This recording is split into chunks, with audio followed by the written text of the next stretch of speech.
Hi there. Thanks for watching, everybody, and thanks for joining. Today, I'm continuing my series of talking to people I've interacted with on Twitter who may have had addition to what I've had. So today, my special guest is Ken Ammi.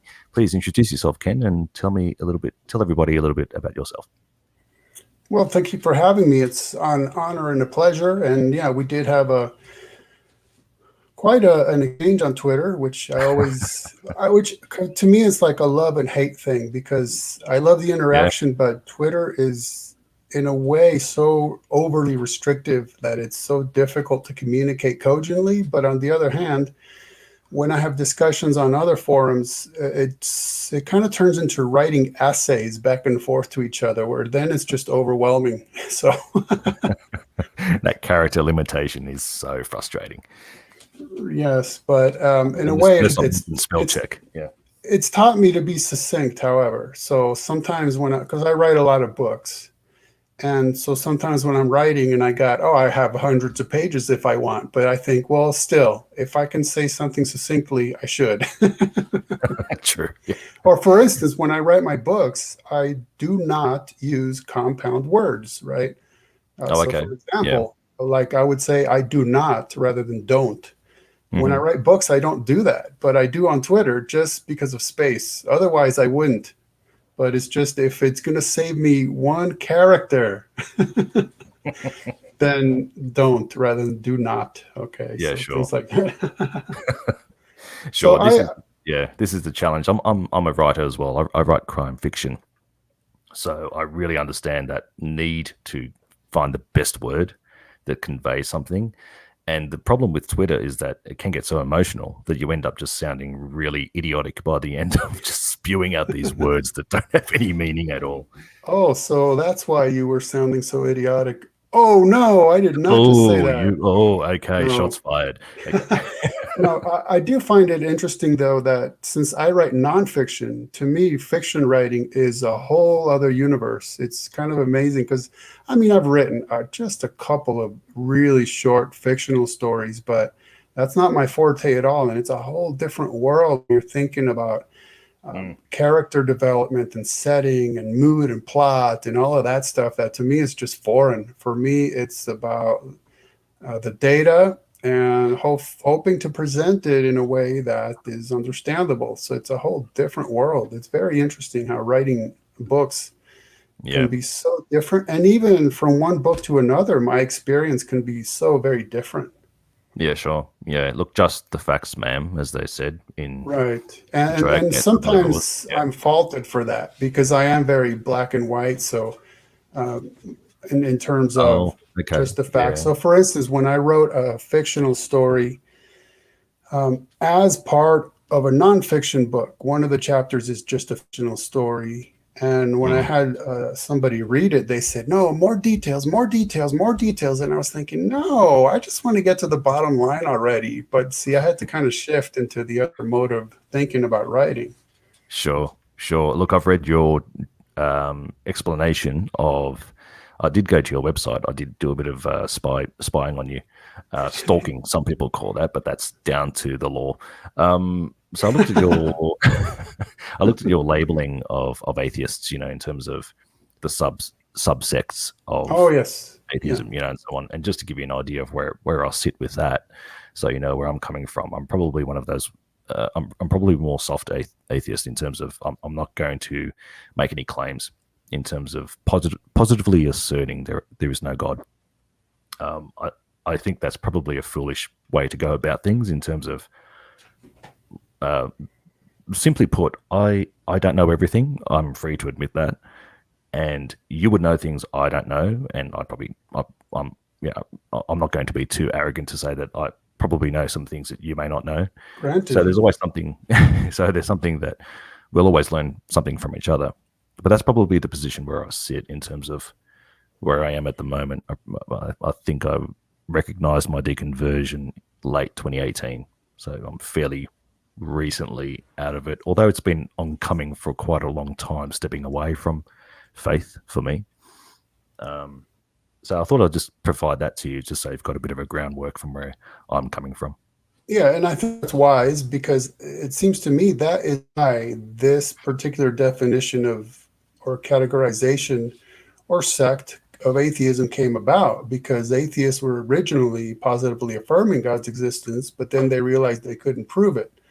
So Hmm. then the That's right. logical, for whatever reason, an atheist want to appeal to logic. That, well, that might be an issue, but logically they just took a watered down sort of step back position, which is really based on Huxley's coining of the term agnosticism. Really, That's there right. is a fine line that's almost not even there between agnosticism and this sort of soft atheism, because there's also hard agnostics who would say, I don't know, you don't either, and nobody ever will. So that's sort of the Mm. opposite end of the extreme when it comes to agnosticism.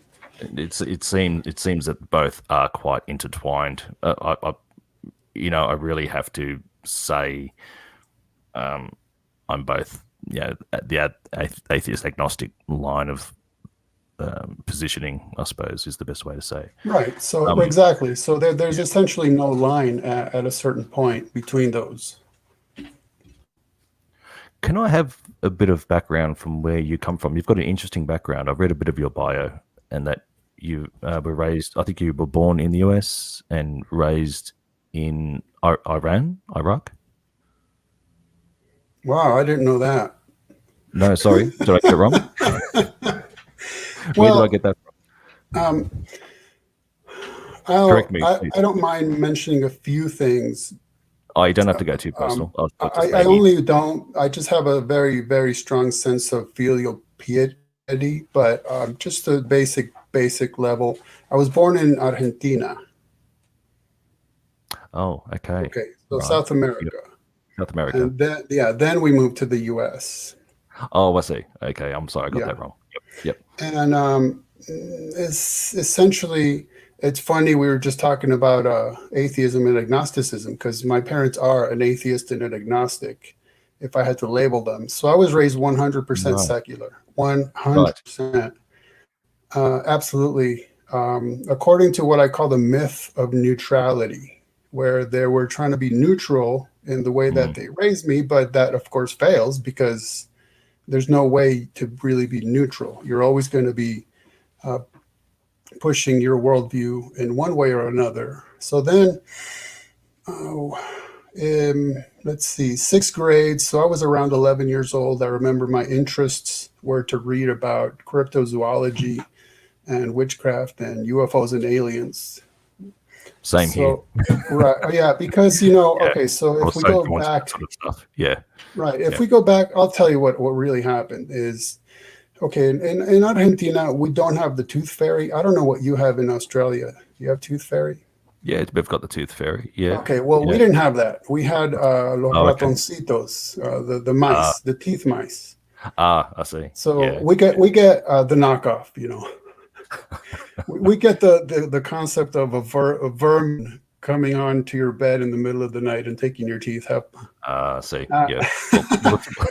Well, the tooth fairy here looks very much like me. So just to give oh, you an idea. Yeah, it's so funny. a I look in the bear. mirror and that's the tooth. Yeah, that's the tooth fairy here. Yeah. Anyway, So it looks like a bear. well, it could be. Yes. So what In air happened? quotes. In air quotes. Yeah. Yeah. So before my age was still in single digits, it was revealed to me that there's no such thing actually as the teeth mice. It was just my parents who were doing that, Mm-hmm. and that just got me so incredibly upset. Right. So Right. in my mind, that's when I became an instant skeptic. Mm-hmm. Okay, now when I say skeptic, I mean a true and honest skeptic, because I'm afraid Mm-hmm. a lot of people who call themselves skeptics, they're really cynics. So, like a skeptic would say, I will not believe until, where a cynic would say, I will not believe, period. Right. Mm-hmm. And Right. so Yep.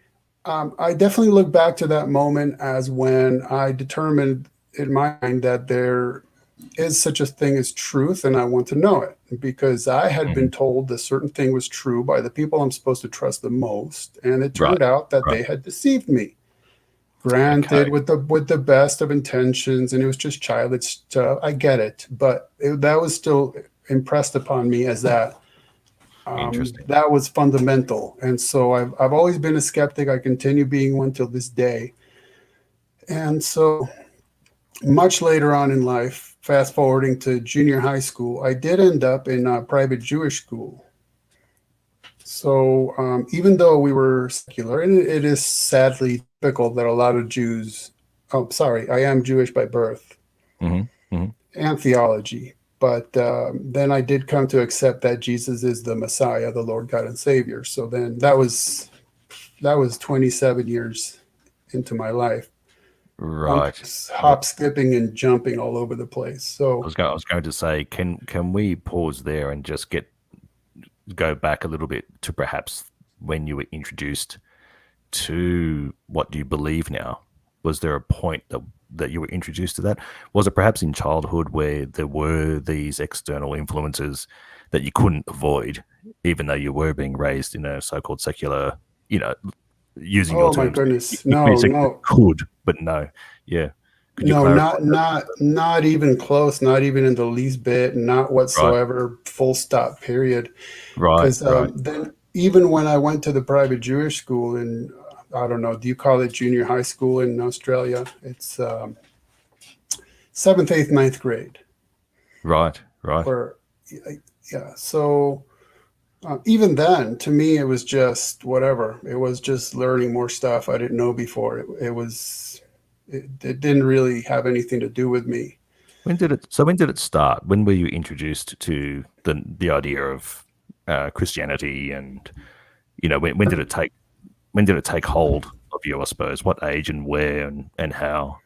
Well, what happened is, so along the way, so say from junior high all the way till I was almost 30, I dipped my toes into a lot of water. So for instance, I went through a phase of being very much into death metal or black metal music, a lot of satanic imagery, wearing all black, all that stuff. And then I went through a reggae phase and had a girlfriend whose family was into the new age, so got interested in that. Mm-hmm. Then I went through a martial arts phase, so I was learning Eastern philosophy, really these martial arts is based on Taoism, so to that. And so I kind of dipped my toes all over the place. And then I would read all kinds. We've been not meeting in real life, because you could floor me. Is that what you're saying? I'm sorry? You could physically knock me down. That's what you're saying. Oh, yeah, I could do it from here just with my chi energy. I better be careful. Okay. Yeah. And so again, between the dark stuff and the new age and the Eastern mysticism and then all the stuff, cryptozoology and all that, I was interested in anything I could get my hands on.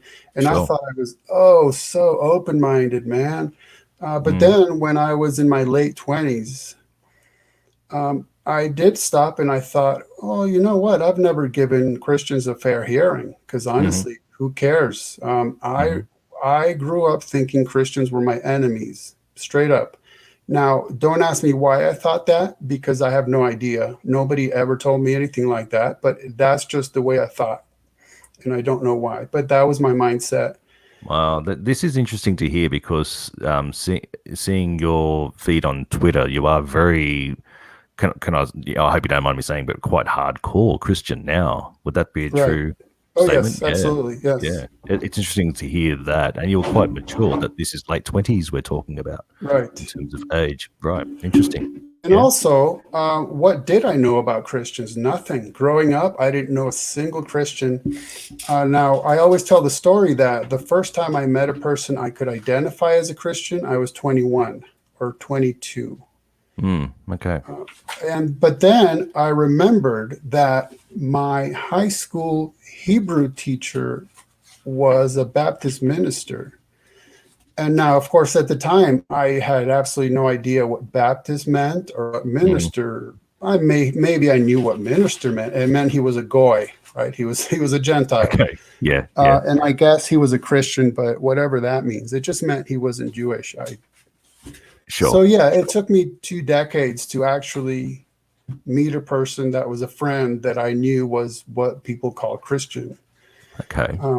And then, so what did I know about Christianity? Well, what I get from the media, from TV and movies, which is essentially that they're a bunch of psychos. I mean, idiot psychos. Well, I Isn't that mean, true? No, I won't say yeah. that. I won't say that. Well, it's true that's the portrayal, right? And it's a portrayal There that's certainly are. ongoing, and it's Well, not well, it is complained based. about. Well, it can be a lot of it based on fact. There are a certain fringe element number of so-called psychos out there. But look, Oh, of course. yeah, yeah. I In mean, any faith, really. But in any group, in any non-faith, also. I mean, everywhere there's just the bad absolutely, elements. absolutely, Granted. Oh, yeah, absolutely. But absolutely. it's a gross misrepresentation of a group that's continuous and ongoing, Hmm.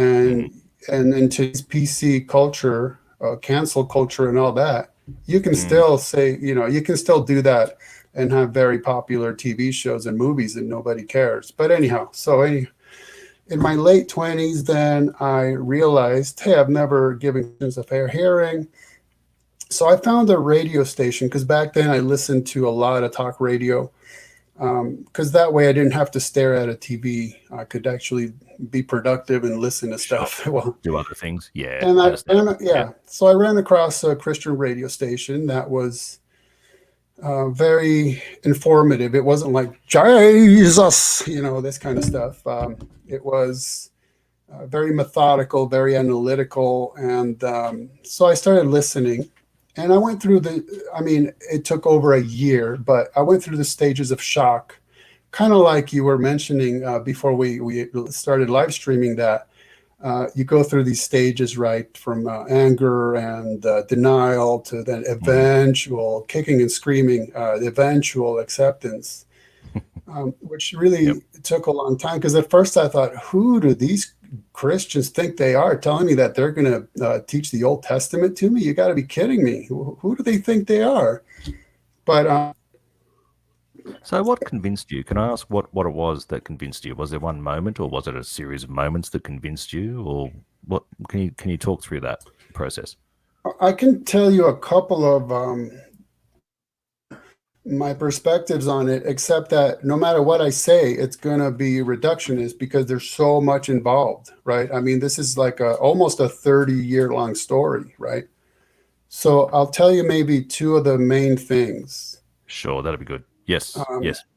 Again, granting that by necessity, I'm going to leave a bunch of stuff out Oh, look, of course. Yeah, because we yeah. are human beings, right? So things happen to us that are intellectual and emotional and psychological and spiritual, and they're just on so many levels. Okay, Mm. so I guess one thing was my lifelong seeking of what truth, and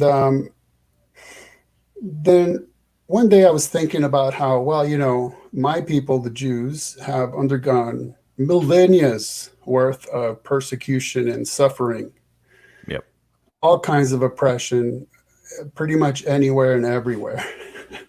Sure. Yeah. In fact, there was a Jewish deli here in town that got vandalized. And when my mom saw that, she says, if there's 3 Jews somewhere, they're going to be persecuted. Yeah. Or like my aunt, she still lives in Argentina. But back when Joe Lieberman was running for president, she said, I hope he doesn't win. And I'm thinking, what do you care? You don't even live in the US. But she said, because if something goes wrong, they'll blame the Jews. I mean, that's just the way we Mm. think. Yeah, sure, Right. sure. Which can lead to And, biases and other things. Yeah, sure. yeah. Yeah. So then I was thinking about all that suffering, all that. And I thought, well, if there's no ultimate redeemer, then it is a guarantee that it was for nothing. That's it. Mm. It's Mm. like, too bad. And that's essentially the atheist position, is that, yeah, it's all been for nothing. Mm. However, I'm gonna kind of turn this and poke you a little bit, if I may. It's Absolutely. not it's not technically true that on atheism all that was for nothing, because all of that suffering benefits the human race by getting rid of the less fit. So if a few thousand Jews died along the way, then okay, they weren't fit enough to survive. So too bad for them. Mm. And so that was my thinking is, well, if there's no ultimate redeemer, then it was for nothing. And so do I then say, okay, well, then it was for nothing? Or do I say, well, then there must be an ultimate redeemer? And this is where it gets very complicated, because why I chose one over the other isn't something that is as simple as giving you a Twitter sized reply. Because, like I said, Sure. this took Yeah, sure. almost 30 years of life experience and thinking. Yeah, look, absolutely. On this topic, this is a really interesting one, of course, because am I reading between the lines? Are you referring to the Holocaust and uh, Oh, well, as one everything. I example, mean, or just everything. over No matter, thousands yeah, of years? Yeah. yes. Look, I suppose the way I see this in terms of a worldview perspective, I see this as contributing to some sort of progression of a way for humanity to try to get better and find better solutions. For me, I see that fear and ignorance are always going to be the base, some sort of base emotion throughout all humanity. Everyone is fearful. Everyone is ignorant of something or other, one idea or another. I feel that that is demonstrated in the history of how Jewish people are treated. There's a lot of ignorance and fear. There's a lot of power struggle, a lot of politicizing, and I feel that, especially with the Holocaust, that needs to be remembered, in my opinion, to for the betterment of humanity, for it to never happen again. That's the only sort of thing I can see as a positive that came out of that. I really don't know how to justify it otherwise. I have to see it as something as an example of the worst of humanity, and that we cannot do that again. Um, I don't mean to be too glib about it, but I hope that sort of shows where I'm coming from with that, in terms of let's just let's just forget a redeemer or any reason for it. It happened for the worst reasons you could imagine. It never should have happened. Any of those things really shouldn't have happened. So let's really learn from that. Let's never forget that. That's where I come from with that. Well, it is true what you just said, in that, for instance, a lot of times Jews were blamed for plagues because they tended to Hmm. survive them much better. But Hmm. was that because Yep. they were in some dark basement cooking up whatever? No, it's because we Jews have always had a tradition of the mikvah, the mitzvah of the mikvah, the ritual washings, Hmm. which is where Sure. quote unquote baptism came from. So we had concepts of cleanliness, and not just in water, but there were also other kinds of cleansing with what we today would call chemicals, I mean, Hmm. naturally occurring ones, but still. So Sure. we Jews Yep. tended to do better because we were cleaner. And so we were healthier, and we were more careful about what we were eating and how we were preparing, and the blood and all of this. So that, yeah, then you would look at your Jewish neighbors Mm. and say, well, how come they're so much better than we are in terms of surviving this thing? They must have caused it, right? So that's kind of the ignorance Right. you were Right. talking about.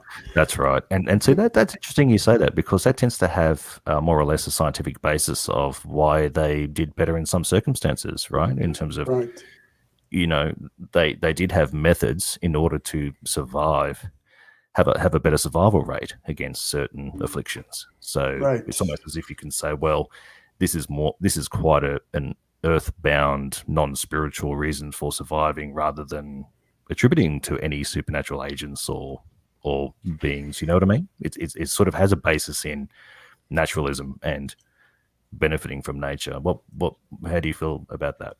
Well, yes, except that I would plug into it is that we've been doing that for millennia because that's what we were told to do, and that's how we were told to do it. So, for Yeah, instance, sure. Yeah. there's no necessity in my worldview to cause a false dichotomy between natural and supernatural, Mm, or okay. normal and paranormal. Because, Yep. for instance, if you read the story of the Exodus where the sea parted, okay, it parted supernaturally, but then what? Then it says that the God caused the wind to blow the whole night. So in order to dry up the ground, so that there's this constant correlation between things that God is doing that are called miraculous, but the interaction of the natural world with that. So that's why I would say there's a reason why when God commanded certain things to be done, maybe nobody really understood why. Why take this certain kind of like a hyssop? Why take a certain kind of plant and why mix it with a certain kind of other plant? And why this and why running water instead of a swampy pool? And why? Maybe nobody actually knew. But Yeah, sure. right. But see, so if I had to kind of pick on anything you've said in this regard, it would be that, okay, I mean, I think it's nice that you look at something like the Holocaust and you say it should have never happened. It was horrible. And that we need to not let it happen again, even though I would say it still does happen under the guise of abortion. That might be a whole other issue, but I do know Jews who have actually been to the concentration camps, even to visit nowadays, and they still support abortion. So it's like, do we not learn, right? But my point being, okay, but when you say things like that, you're basing it on hidden assumptions. So those are jumps to conclusion. You're concluding those things, but those conclusions are based on hidden assumptions. So what are those hidden assumptions? If, again, I'm not going to put words in your mouth, I'll just say it, and okay. you can correct me along the way. But Sure. Yep. If the universe is not created, was not designed, is not purposeful, was not meant to be, but just kind of happened, then whatever happens in that universe is on the same boat. It wasn't planned, it wasn't designed, it just sort of happened. And well, okay, things that we now have decided to subjectively call good and subjectively call bad just happen. So, okay, we might enjoy certain things more than others, just like the Nazis enjoyed persecuting Jews. So they thought it was good. So see, this is where I find that I'll just keep using the word atheism, even though we talked about that's okay. how. Yeah, that's okay. Yeah. This is where, for me, atheism causes such a problem, because you can tell me everything that you think and feel, but to me, what I'm hearing is something on the level of my dear diary entry. Today I feel this, today I feel that, right? Okay, I mean, it's nice. Sure. Yeah, but there's I know what you're saying. really, Yeah. right. So There's nothing really beyond that, right? It's just an expression of personal preferences. So for instance, you may state that it is your personal opinion that you're emoting subjectively, that you don't like what the Nazis did, but how can you actually the act itself when it's just one group of accidentally existing apes causing another group of accidentally existing apes to turn into a different form of matter instead of an animated bioorganism? Now they're decaying organic matter. I'll try and phrase it in a certain way. I know where you're coming from. Yeah.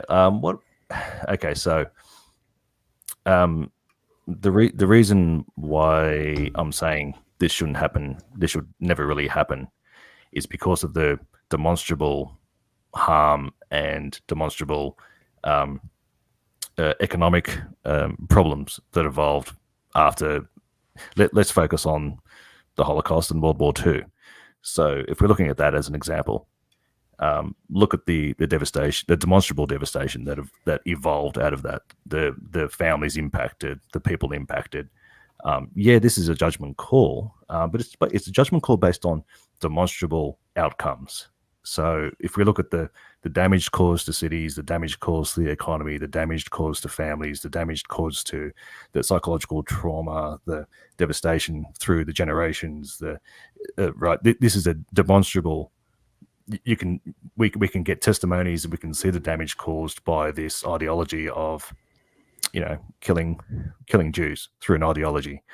So I suppose that's where I come from. I come from a place where my philosophy is based on perhaps an Epicurean philosophy, in that we don't need agents to dictate who to harm or not harm. It's pretty much just a matter of learning from what the worst of people can do that demonstrates an element of harm and damage that we can see through personal testimony, through physical damage, through economical damage, through all those elements. If that makes a certain amount of sense.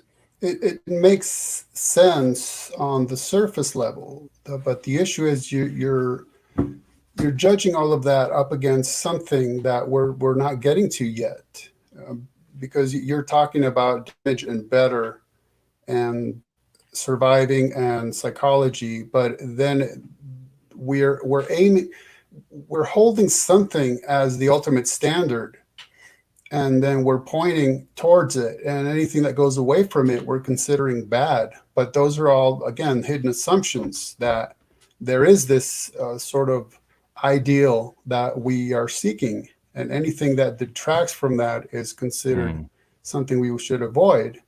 But then why that? I suppose the element, the ultimate foundational element to this is the betterment for all. I suppose it's but it can't be, right? Because you don't want the betterment for all Nazis. Neither do you want the betterment of the coronavirus. Well, when you say the betterment for all Nazis, there can be a betterment for all Nazis, and what I'll try to explain. What I mean is that there were Nazis who defected from their ideology, so to speak. They did, once they broke away from the power, once the power went away. So when Hitler was defeated, essentially, there were a number of Nazis who essentially tried to step away from the whole thing and denounce everything. It wasn't I suppose it was an excuse in a way, but in terms of ideology, anyone, I feel, can be redeemed ideologically, if that makes sense. I don't think anyone is intrinsically evil, if you want to use a term. It's just that through, like I say, the base instinct of fear and ignorance, these terrible events unfolded. And so I'd like to think in a positive term that some of those people were redeemable in a certain way, if you know what I mean. I don't think they should be unpunished, don't get me wrong. I don't think they should have been let go or released or wiped clear of any responsibility of what they did or contributed to the world. Don't get me wrong there. But it's like when people say, should people be killed for killing other people? It's like that ideology of it's the death penalty argument. Not to go into this too much, but it's that element of what are the factors that contributed to this person doing something, this evil? Was it a series of trauma that they went through that resulted in the person that they were? For example, gerbils. These were horrendous people, right? So, well, that's how you said gerbils. Not gerbil, Goebbels. The rodent. No, we're not going into Richard Gere territory here. No. Not to make too light of it, but I suppose what I'm trying to say is ultimately I'm coming from a position of bettering the world because that benefits everybody. That's the basis where I'm coming from. That's the foundational basis, because not only does it benefit me, it benefits everybody. Okay, so by the way, my wife lined one of the drawers in our bathroom with a newspaper, and when you open it up, it happens to have a story of an ex-Nazi. So I told her, did you do that on purpose? She says, no, it was a coincidence. Like, that's a big coincidence. Wow, that's good. But it's funny when they catch Nazis, or when they caught them, they call them ex-Nazis, but an ex-Nazi would be a good thing. Yeah. That means they've given up on it, right? Yeah, exactly. Anyhow. Yeah. One thing that makes me think of is, again, you're talking about betterment, and that's a good personal preference. I'm glad that you have that. But again, that cannot be based on an atheistic worldview, because how do you know that, for example, the Nazis picked up eugenics from certain leftists here in the U.S.? So that's a wonderful idea, right? Why not get rid of the sick and people with mental and physical problems who are just a drain on our resources, right? Yeah. So then the other issue is, for example, if you recall the Nuremberg trials, the Nazis were very logical, of course. They were German. They were very, very logical. And they said, we were just following the laws of our country. We were following orders. And so it's uber subjective, right? We were doing what was right in our culture. It just so happens that superior culture, meaning the Allied forces, were able to overcome them and survive as the fittest. So now we're putting them on trial. But that's quite logical to say, hey, we had our laws, you have your laws. It just so happens that you won over us, so now you're putting us on trial. But we were just following orders. Yeah, but where does God come into all this, I suppose, is the question. I mean, where? Well, one place maybe, okay. So for instance, on an atheist worldview, Hitler got to do whatever he wanted. He enjoyed himself. He benefited from it greatly. He and the people around them were living wonderful lives. They enriched themselves. They enjoyed what they were doing. And when he thought to end it, he ended it, and that's it. Period. So there's complications in this, though, obviously, because there was a lot of Catholicism involved with Hitler and some of his beliefs. I know it never has been determined that he was actually Catholic. I know that, but the belts had. I mean, Mein Kampf starts with, I believe it ends with a call to God and so on. So we've got this element. Yeah, we could debate Hitler for a long time. And he was a very complicated individual. I actually wrote a book called From Zeitgeist to Poltergeist, where I get into World War II and Nazism and Hitler. And it's very, very complicated. It's really not as simple as either side would like to say. Oh, he was an atheist. No, I don't see any evidence for that. Well, he was a Christian. No, I don't see any evidence for that. Even if he was baptized as a Catholic, what we learn through Jesus is to judge a tree by its fruits. So Hitler was a very complicated person, and he would basically, as a politician, he would appeal to anything that would get him by on any given day. Yeah, absolutely. He appeals to evolution just as much as he might appeal to quote unquote God. So, for example, if I get a national rodeo cowboy belt buckle, that doesn't make me a cowboy nor a rodeo bull rider. It's so anyhow, yeah, that could be an interesting topic, but I think it could be another topic for another day, probably. Yeah. I mean, but the bottom line being that on this atheist worldview, you just have to bite the bullet, and you have to lay in the bed that you set out, that the bed you made, you have to lay in and say, yep, Hitler just got away with it. Too bad, And now the people he oppressed get to suffer for generations on end, but he doesn't. He just got away with it. Yeah, like I say, there's probably a deep dive for another topic. There's a lot to discuss in this. Obviously, we could go for hours, I'm sure. Can I steer us back a little bit further back in time, where you mentioned there was a couple of steps you were going through in terms of establishing your current belief? That one of them was, like you say, the treatment of Jewish people through history, which is what we've touched on now. Can you recall what the other, perhaps second area of exploration you went through in terms of establishing a belief? Because obviously you didn't just go from, okay, the Jewish people have been treated bad, therefore there's a redeemer, and you believed that there's obviously other aspects. Can you recall any other aspect that stands out in your memory that led you to confirming your belief in Christianity? We're going back in time. Nice. I have to give you points for Zeitgeist to Poltergeist as well. That's a great title. Yeah. Yeah.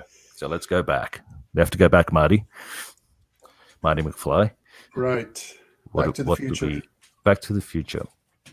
Was there another aspect that you thought that led you? Well, was it an analysis of scripture? Was it There's something so someone else much. It's said? so hard It's to hard. pinpoint things. But for Yeah. example, um, like I said, I was interested in and read about anything I could get my hands on in terms of worldview and philosophy, and reading things about Eastern mysticism, and even I don't know if you're aware of Zechariah Sitchin. Yeah, No, no, well, and doesn't ring a bell. it's No. just a guy who wrote a lot of books about trying to say that the Bible and other ancient texts were really talking about aliens, whatever. One of those things I Oh, was okay, interested in. okay. Yeah. One of those good ideas. Okay, yep. Yeah. Here's an And idea. Yeah, yep. right. Here's an idea, and he wrote like a dozen books about his idea. Oh, okay, okay. Interesting. So, what, a fictionalized account of the No, not at all. Bible? Is it? No, No. it's a scholarly work, is it? Allegedly. Oh, okay. You see, So perhaps okay, not. so just touch on that for a second. He claimed that he basically found a niche and he filled it. So he says, hey, I have expertise in ancient languages, so that's why Mm, I can read these texts in the original language and you can't. So I'm the one who can tell you what they mean. And there's very few people in the world who have expertise in these ancient languages. So here we go. And okay, okay. then, of course, when a Can certain I ask? A certain Michael Heiser, who was as qualified as he was, offered to debate him, and he had an open debate proposal for a decade, and Sitchin never took him up on it. And so it turns out Sitchin didn't really know what he was talking about in technical terms. So, anyhow, I'll ask a very quick question on that. yes. What genre would I find those books under? Oh, maybe ancient Near East history. So they would be considered historical. But okay, so Historical. we're talking about people like bookstores who are trying to sell books and how they would categorize them, right? And they would They sound kind most of like likely, fiction. That's all yeah, I'm saying. Yeah, yeah, yeah, they would probably put it that way. yeah. Anyway, that's okay. Now, Yeah, look, this is the fascinating thing about these concepts and ideas within any religion is that they can really inspire all sorts of literature works, can't they? They really can bridge gaps absolutely. between what So can be considered archaeological and what can be considered fiction. It's an right, interesting right. bridge to gap, isn't it? Yeah. So, for instance, see, I'm trailing off so much. Let me just finish my thought. Well, Sure. let me finish the question you asked me. Sure. Sorry. So, I was looking at so many different things that ultimately, of course, can't help but contradict each other, right? And so could just kind of do like a all you can eat buffet style. I like this, I don't like that. I like this, I don't like that. And I would just form my worldview based on whatever sounded to me de jour at any given Mm-hmm. time, right? Mm-hmm. Yeah. But then in rare moments of clarity, I would realize, I'm putting myself in the place of ultimate judgment between what's true and isn't. And I don't really belong there. Mm. But I had nothing else to go by. What else could I go by? Something sounded good. Okay. And something didn't. But it's purely subjective. So that really started gnawing at me, is just recognizing I don't belong in that place, but I Yeah. don't know what else to Yeah. do either. And I so, come from, yeah. Sorry, cut you off. Yeah. Yep. yeah. So if you want to get down to the bottom line, again, leaving out so much, I'm not the kind of guy who's going to be on social media every day saying, today God told me Mm. this, and Mm. today God told me that. I mean, God bless them. If that happens to people every day, God bless them. But that's just If. not me. Okay. Yeah. Yeah. Yeah. So, but I can say I do believe that there's been certain times in my life where he clearly talked to me about something or other, and it's made a huge difference. All right. I So, think, yeah, look, I think we come from a very similar place in that we both want to know what is true. right. It depends on what our truths are. Obviously, your truths are quite different to mine. So, in terms of searching for truth, for me, is the veracity of the truth claim. So some, like, take for example being former Catholic, the transubstantiation of the host and the wine into the flesh and blood of Jesus. So that claim, when challenged, really doesn't.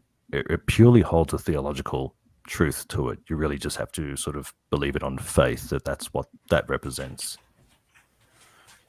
So for me, when I challenge the veracity of that claim, it doesn't uphold to any truth that's testable or observable using the method of science, right?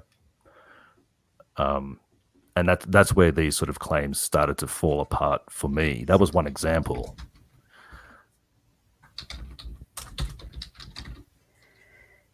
Well, I agree with you that that particular doctrine doesn't make sense to me, no matter how you slice it or dice it. But then again, it's probably because I'm a Jew, and I know that all came about from the Passover meal and how incredibly symbolic it is, so that Jesus was putting a definition to a symbol rather It than was, yeah. I mean, right. okay, so that's another rabbit right there, right? Obviously, but see, the issue is when Yeah. both of us say we care about truth.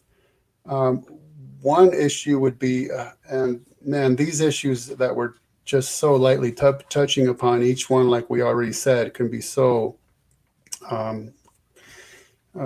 worthy of an entire discussion. But see, A Netflix series, so perhaps.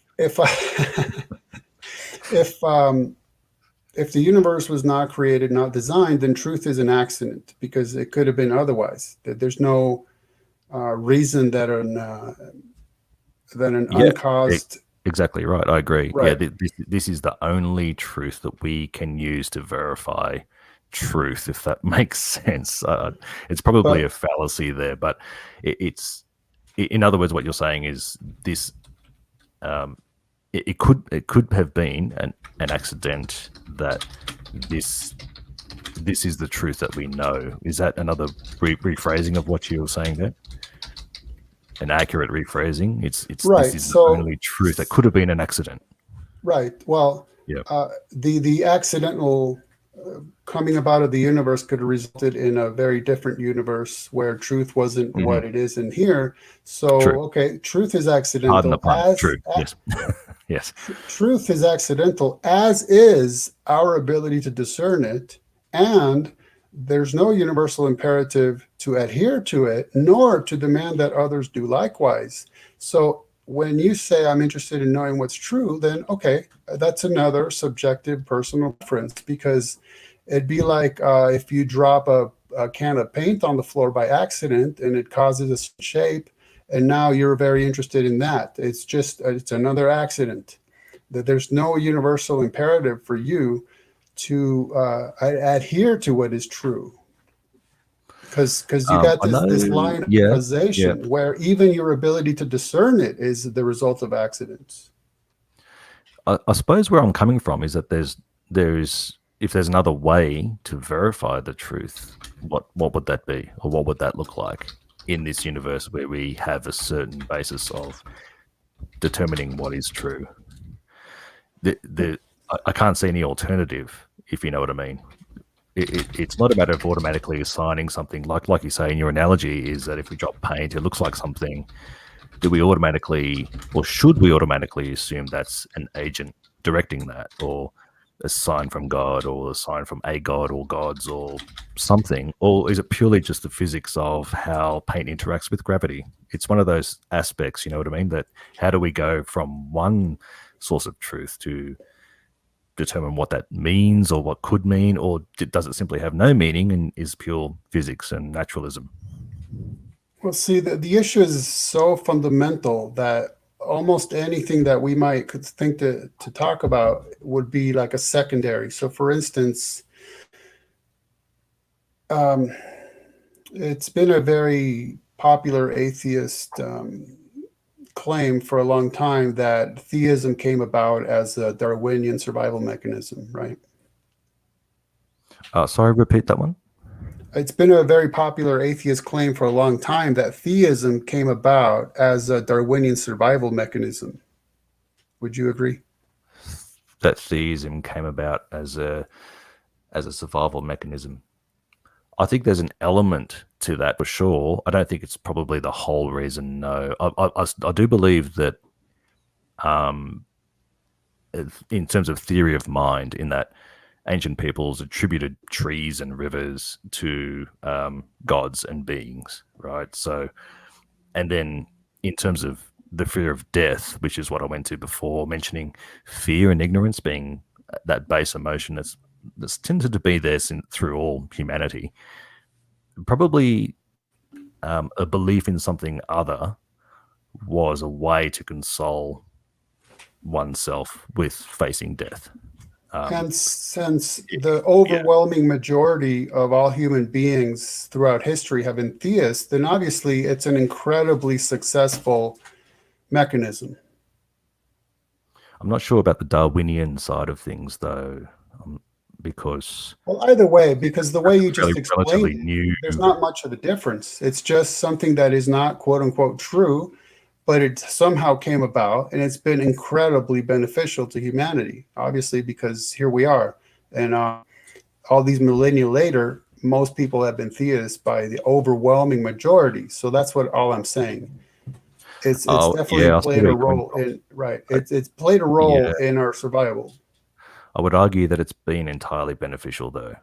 I wouldn't say that either. No, I'm not saying that. I'm not saying that. I'm just, it's just a very basic point that the claim would be that there actually is no God, but that this concept came about and it's benefited humanity by, for whatever reason, a consoling delusion or what have you.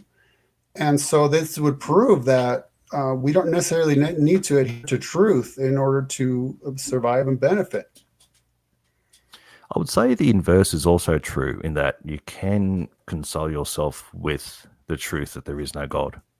Oh, absolutely. In fact, I'm constantly telling people of the consoling delusions within atheism, such as lack of ultimate accountability or absolute autonomy or various things, subjective meaning and an objectively meaningless of existence, all kinds of things. You know what? I'm watching the clock go to the top of the hour. It's frustrating because I want to stop and I want to really stop and slow down and iron a lot of these things out. But there's just such heavy topics, right? Yeah, well, look, they are, and look, I don't mean to be flippant, but it has been really good in terms of just getting a bit of back and forth because we just can't do Twitter. So it's been really good talking to you. Yeah, we can wrap it up in say another 5. Sure. If you're happy with that. Unfortunately, I'm sorry, everyone watching. I couldn't respond to comments or bring them up. You know what? I just wrote a comment to somebody and I started with, sorry, I can't carry on a discussion here while discussing with Bear, right? So it is frustrating when people want to interact and there's just only so much we can do. No, I do apologize. They weren't showing up in my StreamYard comments. I've tried to do a refresh and go in there, but normally I highlight comments and get a bit of interaction. So I'm sorry to everyone out there who had some comments. They were really good comments. I glanced. I've got my pad next to me, so I was glancing at the comments, and there were really good ones in there. Yes. I think a fellow Brain Bug. He has a very good channel about nature and creatures. He mentioned the just world fallacy, which was when we were talking about the Holocaust and so on. We don't have to address that now, but it's an interesting one that I haven't really delved into. Have you heard of the just world fallacy? I'm not familiar with that one. Let me ask you, is that person an atheist who brought that up? Yes. Okay, then to me, that's a secondary question. First, we need to talk about why he's appealing to a fallacy, which means that he's going to have to talk about how his worldview accounts for logic, how it accounts for our discerning logic, the fact that there's no universal imperative to adhere to logic, nor to demand that others adhere to it either. So you see, there's so many problems with even asking that question. There's so much groundwork that, to me, that's a secondary issue. There you First, go, he needs to Brainbug. establish how he can even appeal to an accident and demand that I adhere to an accident with accidental neurochemistry that allows me to discern it. There you You go, see Brainbug. it. Did you write those down? You can address Ken on Twitter. I've got his Twitter tag in the description. In If fact, you're open to it. maybe someday we can just take questions live. I mean, Yeah, that'd be an option. But see, yeah, yeah. my main concern during these discussions is to lay the groundwork. So don't just jump to a conclusion. Don't begin a conclusion, but like our teachers used to say, show your work. How Yeah, do you reach absolutely. the point where you're going to claim that you're going to discredit something if there's if it violates logic, when again, logic is accidental, as is our ability to discern it. There's no universal imperative to adhere to it, nor to demand that others do likewise. That's all the things we need to deal with first. Yeah, of course. Look, I will stick up for Brainbug. He's very well balanced and well adjusted and very clear in where he's coming from. So I'm sure he may even take you up on that Because challenge. see, Ken. So, for yeah. instance, the one reply I wrote was to Blaster Master 80, who said, "I don't know about Ken, but I value human life, and I'm pretty sure others do as well. We don't need a God for that." That to Mm, me is a conclusion. It's a secondary level statement based on hidden assumptions, because I'm not claiming you cannot value human life as an atheist, but I'm saying mm, that when you do, it's an emotive, subjective, personal preference based on hidden assumptions, which is why I'm always interested in uncovering those hidden assumptions. So, how do you argue your way to the mm. conclusion that you value human life? You see, that he Yeah. wasn't doing that, jumping to an assertion. This is what I like. Okay, you like We, valuing human life, but why? And then that will generally lead to another question, why, and another why, and another why, because we need to deal with fundamental issues, yeah. not conclusions. We need to start at the beginning. I can really quickly elaborate on what my basis is in terms of when I was saying the betterment for humanity, because obviously one's environment does impact one's development and moral makeup, and also underneath the genetic makeup of people as well, and in terms of what characteristics are carried through genetically speaking. So there probably is a whole element of psychology there that can Yeah, develop one's, it's generally impact called one's morals. nature or nurture. Exactly. Yeah. And that's Yeah. the false dichotomy, right? It's both. It's nature and it's Both, nurture. that's right. That's right. Yeah, both impact each other. That's Right. right. And as you mature and learn more, obviously this impacts a moral subjectivity as well in terms of which philosophy you would like to align yourself with. Um, Dependent on your, I suppose, chemical makeup is a good way of saying, in terms of your mental state, and if you're afflicted with any sort of condition, if there's psychopathy or Right. sociopathy, or all these elements really combine into that, and that's where I sort of ground my And keep in moral. mind, however, that on atheism, our neurochemistry is accidental, right? And so Right, our right, thoughts, yeah, our thoughts, and therefore our opinions would then be byproducts of an accidental mixture of chemicals that are predetermined to follow the accidentally existing laws of thermodynamics. And well, so even when we talk about human survival, well, guess yeah, what? The human desire, or the desire of any bioorganism to survive, guess what? That's so accidental. You see, this is my yeah, main look at, problem with yeah, an atheist point of view. It collapses everything it touches. It absolutely deconstructs it. So that you can say, well, I don't care about that stuff. I care about life. Okay, but life is accidental. Well, I don't care that it's accidental. But that opinion is the result of a byproduct of accidents. See, it collapses everything it touches. It's a universal acid. well, thankfully I can say that we've reached a point where our cerebral cortex, the neurons in our cerebral cortex is about 16 billion neurons. So hopefully that contributes a lot to that in terms of determining what's right and wrong in relation to, say, the animal world. Our brain neuron count is quite high. So I think we can rely on that somewhat more than what animals can, for example. But then again, see, when a lion takes the life of a zebra, it doesn't murder it, it kills it. But this will open the door to discussing morality and ethics, and that's another Yeah. show, folks. It is another show, and look, we've reached the hour mark. So thanks so much, Ken, for I apologize that I know that we both are on roughly an hour. It just so happens that I have a hot date right now. Exactly right. So you better get to it, and I hope it goes well.